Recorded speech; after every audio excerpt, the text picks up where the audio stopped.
really unique organ. The pancreas is both endocrine and exocrine. All right. Endocrine means it produces hormones and it secretes it into the blood.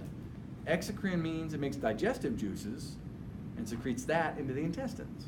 Okay? So right now we're only going to focus on the exocrine activity. The pancreas is the only organ of the digestive system that makes juice that can digest everything you eat. Okay? The pancreas makes solutions that can digest fat, nucleic acids, polysaccharides, monosaccharides, and proteins. Okay? It can digest everything. Of course, the pancreas doesn't actually do any digestion. It puts the juices into the intestines where the digestion takes place. Hence the need for the ducts. Okay? The pancreatic solutions go into the ducts and then they are secreted into the duodenum, okay, through the papilla. Okay. Now on your list, you're going to have a few terms in there. And so for this, we got to kind of blow up what's going on here. And I have a, I don't know if it's out. I'll have to get it out. You're going to look at most of the models next time because we're just doing the introduction here. If I were to focus in really close on what's going on here, I would see my duct get wider right before it goes through the wall. Well, in biology speak, usually when something gets wide like that, we call it an ampulla. Okay, an ampulla means boot, what it means.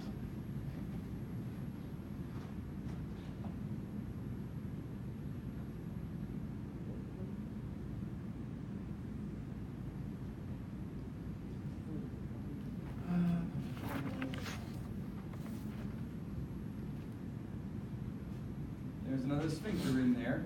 This is called the sphincter of Oddi. Okay. You never remember? I think it's ODDI. Somebody's got a phone. You can Google that for me. Just Google sphincter of Oddi. I think it's DDI. I don't want to misspell it. Or it's called the hepatopancreatic sphincter. Okay? Hepatopancreatic sphincter. So what you see here is the end of the duct becomes the ampulla, passes through the sphincter, and then finally goes out through the major duodenal papilla. Now you can make a note here. See on plasterboard. I have a special model that shows this in really good detail.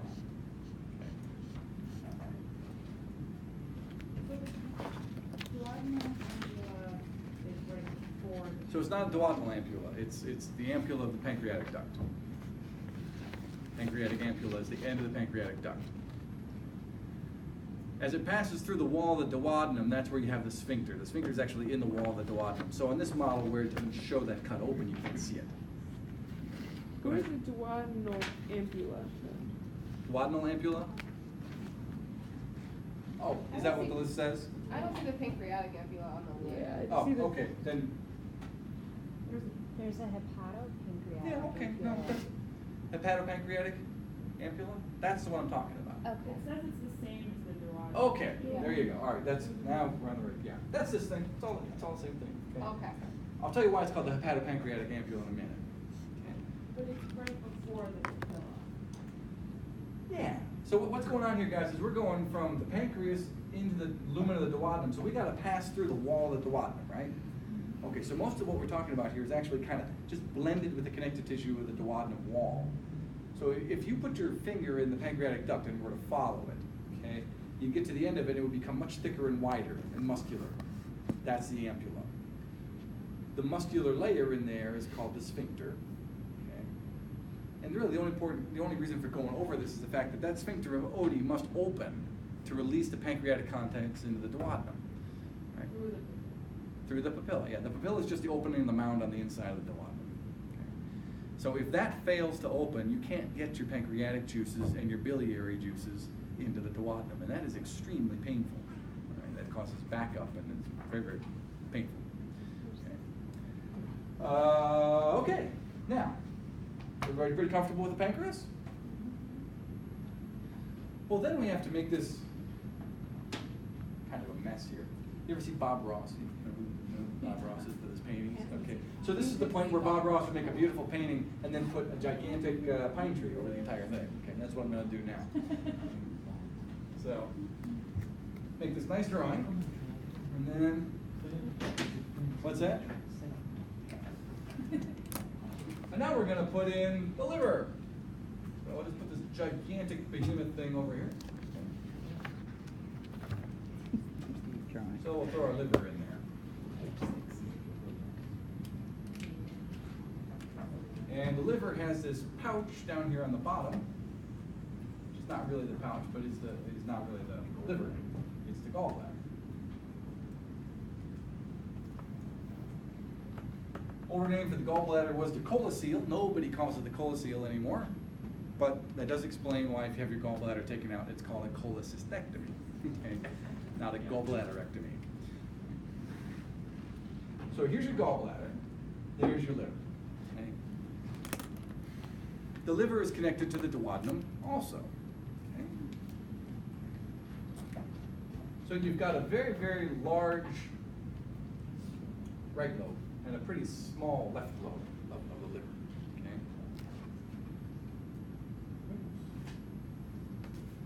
Right lobe, left lobe, left lobe.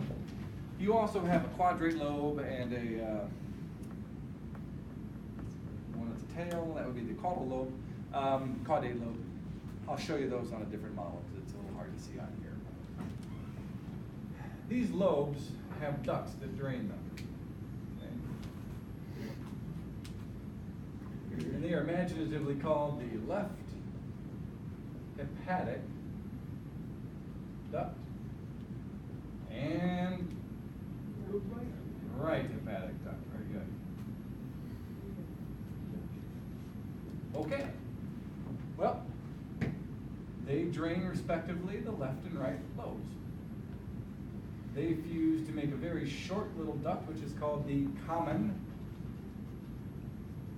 hepatic duct. That's just where the right and left come together. Now at this point, there's a fork in the road. We have one duct that comes over here to the gallbladder, which joins with the common hepatic duct. That duct that comes to the gallbladder is called the cystic duct. And the other duct we have is a continuation of the common hepatic, and it passes down behind the duodenum through, I'm just going to put a dotted line here to indicate it continues, but it goes behind there. Okay? Goes through the body of the pancreas, comes down here and joins with the major pancreatic duct. So it kind of goes behind the accessory and joins with the pancreatic duct. The common bile And that is duct? called the common bile duct, yes.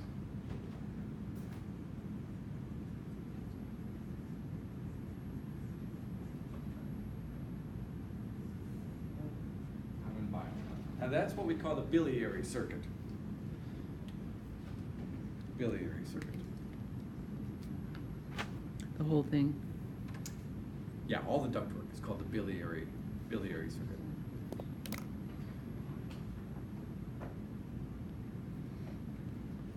And you can make a note here in this part of your drawings, guys, that this is best to look at on this plaster board or on our digestive accessory model.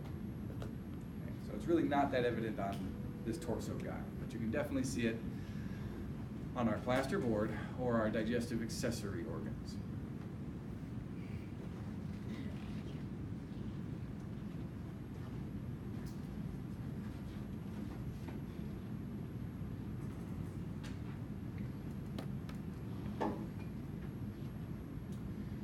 The liver produces bile. The liver produces bile, which is a cholesterol soap solution. Okay? Bile is a cholesterol salt. And bile is to dissolve fat. Okay? Dissolve or emulsify is the fancy word for what bile does. Okay? Ever get grease on your hands and you need to wash it off? Well, it doesn't work very well with just water. you need some detergent. Okay? And the detergent is an emulsifier. It lets fat mix with water. That's exactly what bile does. So I'm a bit of a Nazi when it comes to this. I don't like it when students tell me that bile digests fat, because it does not. Okay? Bile does not digest anything. Bile allows fat to mix with water. The digestive enzymes that the pancreas produces will digest fat. They won't digest fat effectively unless the fat mixes with water. So therein is the tie-in, okay? If you don't emulsify the fat using bile, you're gonna have a very hard time digesting it, because the lipases from the pancreas won't have access to it. Okay? So bile is produced in the liver. However, the liver is producing bile all the time. It doesn't go right into the small intestine. Instead, it comes down through the right and left hepatic ducts, common hepatic duct, and then, assuming that the sphincter down here is not currently open, there's some back pressure that just makes it go over to the gallbladder, okay, through the cystic duct. And the gallbladder slowly but surely fills up with bile. And then when you eat, a couple hours after you eat, it's time to push the food from the stomach down here into the small intestine. That kicks off a hormonal release mechanism that we'll talk about in lecture, that stimulates the liver and the gallbladder to contract, the sphincter down here to open, and we shoot both pancreatic juice and gallbladder secretions, bile, into the small intestine. So The gallbladder just reserves the bile? that's right, the gallbladder just stores bile. Okay. So if you're like me and you don't have a gallbladder, okay, your ability to digest fat is a little bit impaired. Okay. So generally, if you have gallstones because you've collected some cholesterol stones in the wall of the gallbladder, it becomes inflamed and painful, and they do a cholecystectomy where they take the gallbladder out.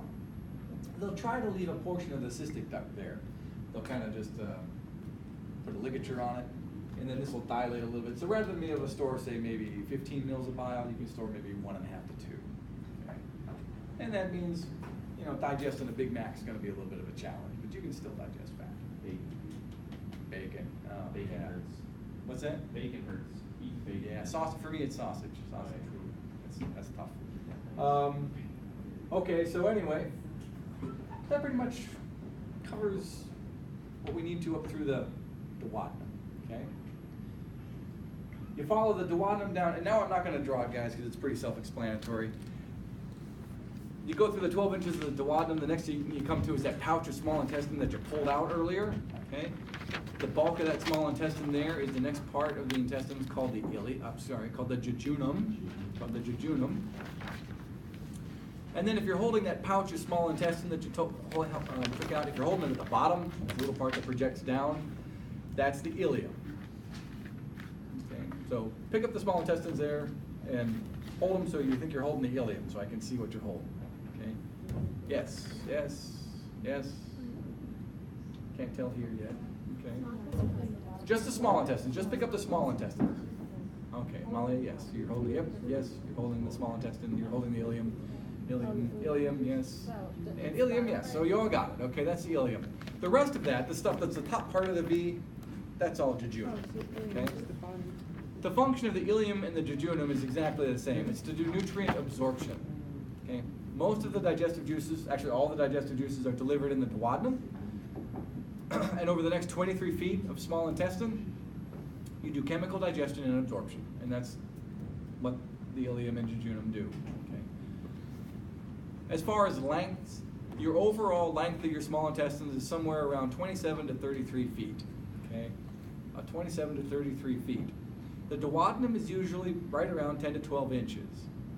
After that, it varies from person to person. Generally speaking, the jejunum is somewhere around 6 to 12 feet, okay? And then the ileum makes up the rest of it. In some people, the ileum is actually shorter than the jejunum. There's no real sharp distinction between the two. So it's a graded, really the ileum is down in the lower pelvic bowl and the jejunum is up higher. That's about how you define them, okay? You say they absorb nutrients? Basically chemical digestion and nutrient absorption. That's the role of the jejunum and ileum. And I looked it up once because I was curious why the jejunum was called the jejunum, because the word jejune, if you're familiar with that, means peaceful and calm. Okay? The jejunum is called that because in a post